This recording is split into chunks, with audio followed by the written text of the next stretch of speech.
अब लिख रहा हूँ एट वी बराबर वी बी, वी बराबर V B, charge carrier, charge carrier experience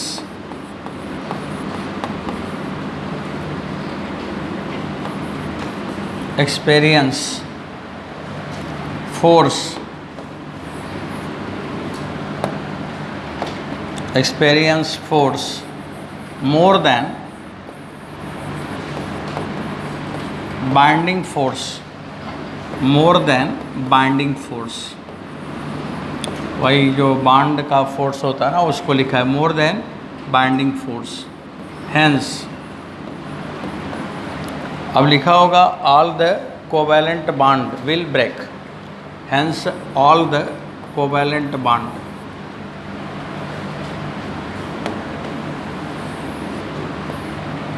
hence all the covalent bond will break।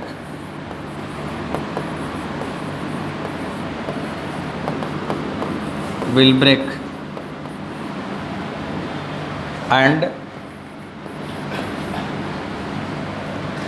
all the charge carrier and all the charge carrier become free, become free, all the charge carrier become free, hence we get infinite current। बस बच्चों ये मैंने लिखा है, school वाले बच्चों को लिखना पड़ता है, वो उनके कॉपी में लिखना होगा कि एवलांसी इफ़ेक्ट और जीनर इफ़ेक्ट क्या है, डिस्क्राइब करो। तो आपको थोड़ा दो दो तीन तीन लाइन लिखना पड़ेगा। बाकी कॉम्पिटिटिव एग्ज़ाम के लिए कुछ नहीं लिखना है, उसमें बस ये लिखना है कि लो कंसंट्रेशन हाई कंसंट्रेशन, और उसमें लिखना है कि एवलांसी बेस्ड ऑन काइनेटिक एनर्जी और जीनर बेस्ड ऑन फोर्स। बस हो गया उनका काम समाप्त। बाकी आला बाला लिखने की ज़रूरत नहीं है। तो बच्चों ये दो इफ़ेक्ट हो गया। अब आपने फॉरवर्ड बायस और रिवर्स बायस दोनों पढ़ लिया। फॉरवर्ड बायस में हमने क्या बताया था, उसका नाम क्या था, पीएन जंक्शन डायोड, और उसको बताया था कि यूज्ड एज रेक्टिफायर। अब यहाँ पे हम ये जो रिवर्स बायस है, रिवर्स बायस कैसे दिखाओगे आप बच्चों? रिवर्स बायस कैसे दिखाओगे, कैसे आपने बनाया है ज़रा देखो। ये वाला ऐसे बनाते हैं ना, ऐसे रिवर्स बायस माने ये ऐसा हुआ, ये केवल रिवर्स बायस है, यहाँ पे रिवर्स बायस लिखा हुआ है। और इसको मैंने अगर बैटरी को माइनस को किससे जोड़ा, प्लस से जोड़ा, और इसको मैंने माइनस से जोड़ दिया। यहाँ रेजिस्टेंस लगाना हो तो लगा लो, ये मैंने कोई रेजिस्टेंस लगा दी, कोई बोल्ट लगा दी। अब देखो ये एन टाइप है और बच्चों ये पी टाइप है। अगर आपने यहाँ पे ये डायोड लगा दिया, फॉरवर्ड बायस मैंने ये बताया था कि you can replace diode by a battery. अगर सिलिकॉन है तो 0.3 वोल्ट, सॉरी 0.7 वोल्ट, और जर्मेनियम है तो 0.3 वोल्ट। फॉरवर्ड में आप डायोड को बैटरी बनाओगे, और रिवर्स बायस में अगर ये डायोड है तो फिर आप क्या करोगे, डायोड को हटाओगे। रिवर्स बायस है तो ये जो डायोड है यहाँ पे ऐसे मैं बनाऊँ तो इसको ऐसे दिखाओगे। यही सर्किट में काम करना है आपको। यहाँ पे ऐसे खाली जगह छोड़ दोगे, मतलब ओपन, कुछ नहीं लगाना है। और यहाँ पे ये रेजिस्टेंस बैटरी लगा दो, और ये करंट कितना हो जाएगा, 0, और रेजिस्टेंस कितना हो जाएगा, इनफाइनाइट। मतलब रिवर्स बायस में अगर डायोड है तो रेजिस्टेंस कितना ऑफर करेगा, इनफाइनाइट। मतलब ये रेजिस्टेंस उस समय का होता है जब करंट कौन सी आती है, सैचुरेशन, और उसी समय हमने कितना करंट रेजिस्टेंस बताई है, इनफाइनाइट। बच्चों इनफाइनाइट रेजिस्टेंस कब होगा, जब करंट कैसी होगी, सैचुरेशन करंट होगा। तो उस समय आई का मान 0 होगा, रेजिस्टेंस कितना होगा, इनफाइनाइट होगा। इसको ऐसे दिखाना है, समझ आया? तो फॉरवर्ड बायस को क्या बनाओगे, बैटरी, और रिवर्स बायस को क्या करोगे, ओपन कर दोगे, वहाँ कुछ नहीं होगा। करंट ज़ीरो हो जाएगा, रेजिस्टेंस इनफाइनाइट हो जाएगा। ये हमें प्रैक्टिकल सर्किट में यूज़ करना है।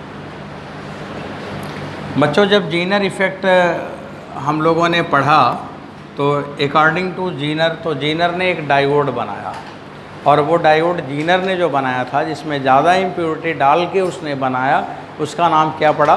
Zener diode. तो बच्चों अब यहाँ पे लिखेंगे जीनर डायोड, जीनर डायोड। अब जीनर डायोड क्या है? जीनर डायोड में ऐसे बनाते हैं, ये एन टाइप है और ये पी टाइप है, लेकिन इसमें टेढ़ा लगा देते हैं, ऐसे टेढ़ा बना देते हैं, और जहाँ टेढ़ा बन जाए तो समझ लो जीनर डायोड है। और अगर ये जीनर डायोड होगा तो बच्चों यहाँ पे ब्रेकडाउन वोल्टेज दिया जाएगा। हर जीनर डायोड का ब्रेकडाउन वोल्टेज लिखा रहता है। मान लो ब्रेकडाउन वोल्टेज VB मैंने लिख लिया, कोई वैल्यू दे देगा, मैंने VB लिखा, और इसके बाद आपने यहाँ पे ये लगाया प्लस, ये लगाया माइनस, ये, और ये रेजिस्टेंस लगाया। तो बच्चों ये जीनर डायोड हमने लगा दी सर्किट में। जीनर डायोड को ऐसे बनाएंगे। अब अगर ये जीनर डायोड हमने ऐसे बनाया तो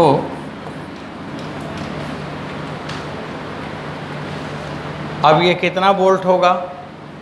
अब ये जीनर डायोड को आपको हटाना है, सर्किट से जीनर डायोड को हटाना है। तो जीनर डायोड को हटाना है तो वहाँ पे क्या लगाना है? बैटरी लगाना है, और उस बैटरी का वोल्ट जितना दिया जाएगा उतना लिखना है। कैसे कैसे हटाओगे ये ध्यान दो। जब आप इसको हटाओगे तो P साइड में, P की तरफ बैटरी का माइनस लगा है, ये माइनस हुआ, और N की तरफ प्लस लगा है। देखो कैसे बैटरी चेंज कर रहा हूँ, इसमें बच्चे मैक्सिमम कंफ्यूज रहते हैं। आप जब इसको हटाएंगे जीनर डायोड को, तो ये जो P टाइप है उधर माइनस लगाना है, और जो N टाइप है उधर प्लस लगाना है, तभी तो रिवर्स हुआ, नहीं तो फॉरवर्ड नहीं हो जाएगा। वो तब वो पहले वाली बैटरी नहीं बन जाएगी 0.7 वोल्ट वाली, 0.3 वोल्ट वाली। अक्सर यहाँ गलत करते हैं बच्चे। और बच्चों ये आपने इस जगह VB लिखा, इसका जो वोल्ट है वो लगाना है। अब ये वोल्ट लगा दिया आपने, फिर ये आपने रेजिस्टेंस लगा दिया, और इसके बाद ये वाली बैटरी आपने लगा दी। अब ये बैटरी मान लो EMF है, और या V है, यहाँ पे V मान लो, और इसे मिटा दो, यहाँ पे V हो गया। अब इसमें बच्चों करंट फ्लो करेगी। करंट कितनी फ्लो करेगी? आप किरचॉफ लॉ लगाओ। अगर मैं करंट की वैल्यू निकालूँ यूजिंग फ्रॉम किरचॉफ्स लॉ, ये वाला कौन सा वोल्ट है? ब्रेकडाउन। ज़रा यहाँ से किरचॉफ लॉ बताएं, किसी को आता हो बताओ। बच्चों सब लोग बताओ, यहाँ से चलो, जहाँ से मैं मार्क कर रहा हूँ। तो क्या आएगा? Plus V। आगे बोलते रहो। From KVL, Kirchhoff voltage law. तो प्लस V आया, और फिर माइनस VB आया, और फिर माइनस IR बराबर 0। तो what current in the circuit? V minus VB upon R। ये करंट किसके थ्रू फ्लो कर रही है? Zener diode. तो current passes through Zener diode. तो सवाल में पूछेगा जीनर डायोड में कितनी करंट जा रही है, तो और इसमें रिवर्स बायस में कितनी करंट जा रही है? तो रिवर्स बायस में तो 0 हो गया, लेकिन जीनर डायोड में करंट जा रही है, और वो करंट वहाँ से निकाल लोगे। बच्चों जो I है, current passes through Zener diode, current passes through Zener diode.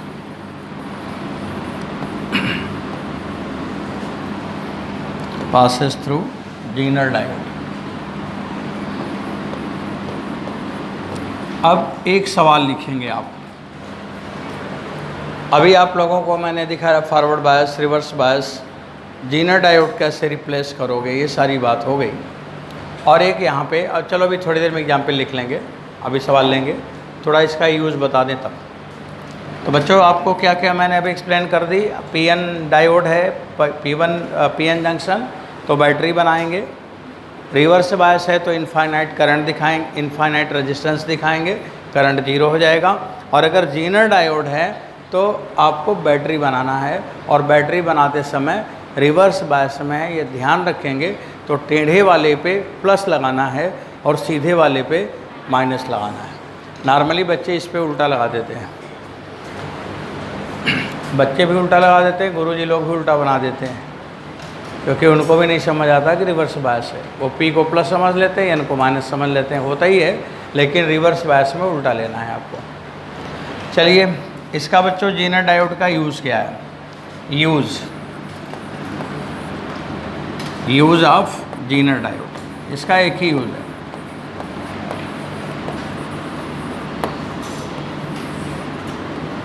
For voltage stabilization, for voltage stabilization, voltage stabilization used in voltage stabilizer, used in voltage stabilizer. बच्चों स्टेबलाइजर में इसे यूज़ करते हैं, वोल्टेज स्टेबलाइजर में। अब Jenner diode का काम क्या है? वोल्टेज को कांस्टेंट मेंटेन करना।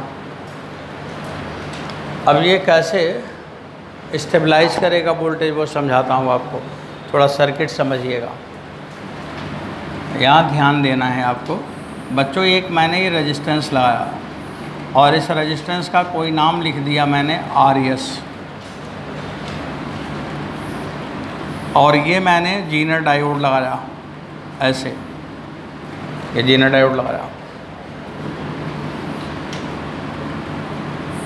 और यहाँ पे एक रेजिस्टेंस और लगाया, ये लोड रेजिस्टेंस है R है, यहाँ पे हमने रेजिस्टेंस लगाया लोड रेजिस्टेंस, इसे RL कहेंगे। और बच्चों यहाँ पे हमें निकालना क्या है? Output volt. यहाँ पे जो वोल्ट लिखेंगे उसे हम लोग क्या बोलेंगे? Regulated voltage, regulated voltage. और यहाँ पे जो हम लगाते हैं वो होता है unregulated voltage, unregulated voltage, unregulated voltage. ये वोल्टेज रेगुलेटर की ज़रूरत पड़ रही है। जैसे मान लो आप लोग कंप्यूटर में ये जो CPU है ये वाला, तो इसमें ये लगा हुआ है इसमें, तो कभी वोल्टेज जब फ्लक्चुएट करता है अचानक से तो ये बंद नहीं होता, क्योंकि वो तुरंत क्या करता है? वोल्टेज रेगुलेट कर देता है। और अगर ये ना लगाए, ये क्यों लगाया गया था? अगर ये मैं नहीं लगाता तो थोड़ा भी वोल्टेज का फ्लक्चुएशन होता था तो ये बंद हो जाता था। जैसे कंप्यूटर है, थोड़ा सा भी फ्लक्चुएट हुआ तो कंप्यूटर बंद हो जाता है। तो आप क्या लगाते हो उस पर? UPS। उसका नाम ही है अनइंटरप्टेड पावर सप्लाई।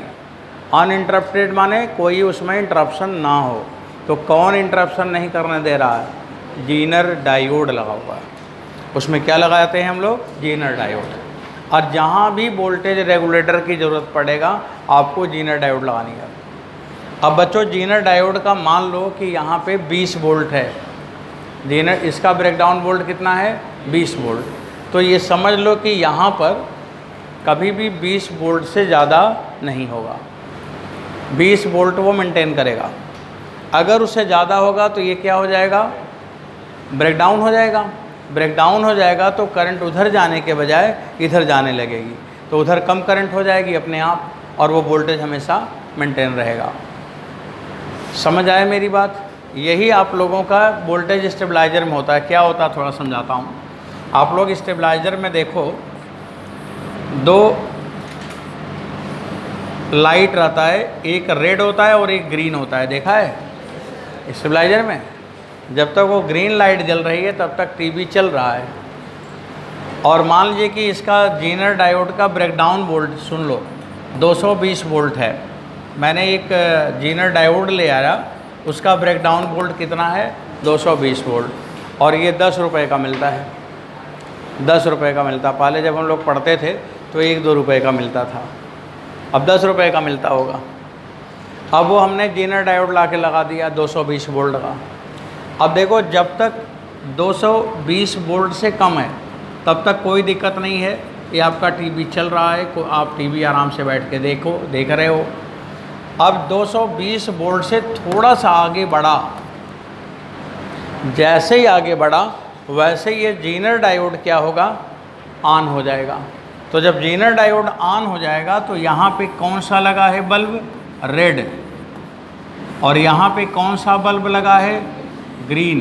तो ये दो बल्ब हम लगाए रहते हैं। और जैसे ही 220 से ऊपर हुआ तो करंट इसमें जाने लगेगा, और जैसे ही करंट इसमें जाने लगेगा तो सारा करंट इसमें जा गया। इसकी तो करंट इनफाइनाइट कैपेसिटी है ना, तो पूरी की पूरी करंट इसमें पास कर जाएगी। जब पूरी करंट इसमें पास कर जाएगी तो ये वाला ग्रीन वाला बुझ जाएगा और रेड वाला जल जाएगा, और वो तब तक जले, तब तक ये रहेगा बच्चों जब तक कि यहाँ का वोल्ट 220 से कम ना हो जाए। अगर 20 दिन तक 220 वोल्ट से ज़्यादा है तो 20 दिन टीवी नहीं चलेगा, समझ गए। तब हम क्या लगाए रहते हैं इसमें, ट्रांसफार्मर। तुरंत खट से इधर उधर खटपट किए, घुमाए, खट खट खट करके वोल्टेज डाउन किए, 220 से कम हुआ, ये वाला बुझ गया और इधर ऑन हो गया, फिर बैठ के टीवी देखने लगे। तो 700 रुपये के स्टेबलाइज़र में 10 रुपये का जीनर और 690 रुपये का ट्रांसफार्मर। तो ट्रांसफार्मर का पैसा लगता है उसमें, जीनर डायोड तो 10 ही रुपये का मिलेगा। मान लो कोई टीवी आप लेने गए, पैसा कम हो गया, स्टेबलाइज़र आप नहीं ले पाएंगे, मत लो, एक जीनर डायोड 10 रुपये लेके चले आओ, लगा दो, कम से कम टीवी तो नहीं जलेगी। तो ये जीनर डायोड का यही काम है। समझ में आया मेरी कोई बात कि जीनर डायोड क्या करता है, वोल्टेज को रेगुलेट करेगा। रेगुलेट का मतलब है कि अगर यहाँ पे इससे ज़्यादा वोल्ट अगर इधर जाने लगेगा तो इसमें इनफाइनाइट करंट फ्लो करेगा और इधर वाली सर्किट को प्रोटेक्ट करेगा, बचा लेगा, नहीं तो टीवी अगर लगा है तो जल जाएगा। ये तो समझने की बात थी। अब इसमें हम करेंगे क्या, कैलकुलेशन क्या करेंगे वो बता दूं आपको बच्चों लोग। ये जो अनरेगुलेटेड वोल्टेज है, ये इसको मैंने Vs लिखा है। देखो क्या लिख रहा हूँ, Vs मतलब सोर्स का वोल्टेज। अब बच्चों इसमें करंट निकालो आप। करंट I बराबर कितना होगा, volt upon total resistance. I बराबर हुआ Vs अपान RS प्लस RL, ये हो गया। अब इसके बाद आपको रेगुलेटेड वोल्टेज माने आउटपुट वोल्टेज है बच्चों। अब आप लिखोगे आउटपुट वोल्टेज कितना आपको मिल रहा है। तो आउटपुट वोल्टेज कितना मिलेगा, V आउटपुट बराबर बच्चों V बराबर होता ना I इंटू RL, तो I इंटू RL हो गया। I का मान आपके पास अवेलेबल ही है, तो ये आ जाएगा Vs इंटू RL अपान RL प्लस RS। ये आपको आउटपुट वोल्ट मिला, ये रेगुलेटेड वोल्ट आया। कभी पेपर में टीचर सवाल पूछ सकते हैं, सिलेबस में है ये, वो क्वेश्चन दे सकते हैं कि ऐसा बोलेंगे कि यहाँ पे 220 वोल्ट, या यहाँ पे बोला कि 24 वोल्ट है, लोड रेजिस्टेंस मान लो 10 ओम है, सोर्स का रेजिस्टेंस जो मैंने ऊपर लगाया है वो 20 ओम है, तो क्वेश्चन पूछेगा कि बताओ आउटपुट वोल्ट आपको कितना मिलेगा। तो आउटपुट वोल्ट निकाल पाओगे, ये आउटपुट वोल्ट निकल गया। और ये जो आउटपुट वोल्ट है अगर ये ज़्यादा हो जाएगा तो यही किसके बराबर होगा, ये रेड वोड हटा दो, यहाँ से कन्फ्यूजन करेगा ना कि रेड क्या है ग्रीन क्या है। अब भूल जाओगे रेड ग्रीन तो टेंशन हो जाएगा, आप सोचोगे लगता है रेड कलर का होता है क्या, है जीनर डायोड। हाँ, तो ये आउटपुट वोल्ट है, यही आउटपुट वोल्ट हमें किसके क्रॉस मिलेगा, जीनर के क्रॉस। इसी को VZ लिखा जाता है, कहीं कहीं क्या लिखा जाता है, VZ। क्यों, क्योंकि पैरेलल का वोल्ट बराबर होता है ना, तो यही VZ हो गया। तो आउटपुट बराबर मैं आगे लिख रहा हूँ ना, यहाँ पे देखो सब लिख देता हूँ। अभी बच्चों VZ हो जाएगा, VZ बराबर क्या हो जाएगा, IZ और RZ। RZ क्या है, जीनर डायोड का रेजिस्टेंस। आप उसे मत लिखो, जाने दो, छोड़ दो, आपको ज़रूरत नहीं, आप इतना ही लिख के छोड़ो बस। ये कॉन्सेप्ट हो गया। कोई सवाल मैं लगवा दूंगा उसको जो मैं लिख रहा था अभी, तो ये वोल्टेज रेगुलेटर समझ में आ गया। अब अगर आपसे क्वेश्चन में पूछे देगा कि अनरेगुलेटेड वोल्ट 200 वोल्ट है जी, और इसके बाद बोलेगा कि जो लोड रेजिस्टेंस है 20 ओम है, और फिर बोलेगा कि जो सर्किट में रेजिस्टेंस है, जैसे मैंने RS लिखा है, वो 50 ओम है, तो बोलेगा कि रेगुलेटेड वोल्टेज कितना होगा, तो समझ आ गया, लग जाएगा। अब बच्चों यहाँ पे आप लोग V रेगुलेटेड वोल्ट पा गए। अब देखो एक पॉइंट और है, उसको भी लिख लो, regulation efficiency. Regulation efficiency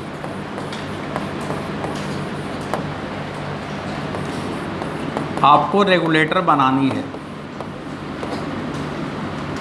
regulation efficiency तो हम ये भी निकालेंगे कि जो हमने रेगुलेटर बनाया वो कितना इफ़िशियंट है, उसकी इफ़िशियंसी क्या है, ये पूछा जा सकता है कि रेगुलेटर की इफ़िशियंसी क्या है।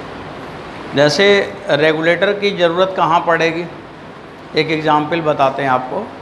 जैसे मान लीजिए कि आपके घर में जो पावर आ रहा है, जब आप कुछ नहीं चलाते हैं, कोई भी अप्लायंसेस ऑन नहीं है, तो मीटर पे 220 वोल्ट मिल रहा है। लेकिन जैसे ही आपने घर में फ्रीज ऑन किया तो 220 वोल्ट से घट के 210 हो जाता है अपने आप। फिर आपने मान लीजिए कि AC ऑन किया तो 210 से घट के 210 से घट के 190 हो गया। इसके बाद आपने मान लीजिए कि सबमर्सिबल पंप स्टार्ट किया तो वो 130 वोल्ट आ गया। अब इसके बाद अगर और कुछ ऑन करोगे तो सब ले दे के बंद हो जाएगा। ये अक्सर ये प्रॉब्लम आती है उन घरों में जहाँ पे रेगुलेटर लगाने की ज़रूरत है। अब ये प्रॉब्लम आई क्यों, पहले तो ये समझो कि ये प्रॉब्लम क्यों आई। आप ही के घर में क्यों आ रही, बगल वाले घर में क्यों नहीं आ रही, आपके घर में क्यों आ रही। उसका कारण ये है कि जो वायरिंग करता है छत में, वो वायरिंग करने IIT का इंजीनियर तो आता नहीं वायरिंग करने। वो कौन लोग होते हैं जो एकदम से बिजी रहते हैं, साइकिल लिए भागते रहते हैं, फ़ोन कान में लगाए रहेंगे हरदम, और कहीं न कहीं बात करते रहेंगे, और सब और प्रेशर रहता है, और सब बोलता है कि भाई तो मेरे पास क्यों नहीं आ रहा, तो मेरे यहाँ क्यों नहीं आ रहा, आ रहा हूँ तो आ रहा हूँ करता रहता है। और उसी में तार भी लगाया जा रहा है। एक आध जगह दिमाग ही है, एक आध जगह पैरेलल के बजाय सीरीज में डाल दिया था, एक जगह सीरीज में वायर पड़ गया है कहीं भी, इसकी वजह से प्रॉब्लम आ रही है। अब उसको सॉल्व कैसे करोगे, उसका एक तरीका है कि पूरा छत तोड़वा डालो, हाँ, और दोबारा से फिर से वायरिंग कराओ और नया छत डलवा दो, एक ये तरीका है। और या 2000 रुपये का रेगुलेटर लगा दो, दो ही तरीका है। तो हमारे लिए अच्छा क्या है, रेगुलेटर लगवा दो। इसलिए जब वो लोग जब काम करें, कभी छत और डालें, जब आप मान लो बड़े हॉस्पिटल खोलें या बड़ा कोई इंजीनियरिंग वर्कशॉप बनाएं, कुछ भी बनाएं, तो ऐसा लोग जब उसमें वायरिंग करने आए ना, तो उसका मोबाइल फ़ोन छीन के रख लेना पहले, और उसको बोल देना कि तुम जब तक ये काम करोगे तब तक तुम यहीं खाओ पियो रहो, लेकिन बात नहीं करने देंगे कहीं पर भी, और चुपचाप शांत हो काम करो। वो कभी गड़बड़ नहीं करेगा। यहाँ पे जब ये छत पड़ रहा ना, तो मैं यहाँ पे 3-4 लोगों को लगाया था। एक नारायण था मिस्त्री, उसका मैंने मोबाइल छीन के रखवा दिया था। मैंने कहा इसका पहले मोबाइल छीनो, नहीं मारेगा, पूरा कोचिंग डिस्ट्रो कर देगा, रोज़ वोल्टेज ही घटता बढ़ता रहेगा, रोज़ रेगुलेटर ही लगाते रहेंगे, कैसे काम चलेगा। तो ये प्रॉब्लम वहाँ पे लगेगा। अब आपको रेगुलेटर बनवाना है, घर में मान लो प्रॉब्लम है तो रेगुलेटर बनवाना है। अब रेगुलेटर बनवाना है तो या रेगुलेटर ले आना है, तो क्या करोगे, दुकान पे जाओगे, बोलोगे मेरे को रेगुलेटर चाहिए, बोलेगा हाँ ले लीजिए। आप पूछो कितने रुपए का है, बोलेगा ये 10,000 का है, ये 50,000 का है, ये 22,000 का, ऐसे दाम बताएगा। तो आपका मन में आएगा कि 50,000 वाला ही अच्छा होगा, क्योंकि ये दुनिया का सबसे ख़राब कॉन्सेप्ट है कि महंगा है तो अच्छा ही होगा। ये कॉन्सेप्ट किसने बनाया है, दुनिया के वो लोग बनाए हैं, दूसरे दुनिया के लोग जो इंडिया को लूटने आए थे, और यहाँ से वो लूट के गए, और आज भी वो मानसिकता लोगों की बनी है कि महंगा है तो अच्छा होगा। अब महंगा इसलिए है कि वो 7 समुंदर पार करके आया है, और हर जगह 220-20%, 40-40% टैक्स लगा है।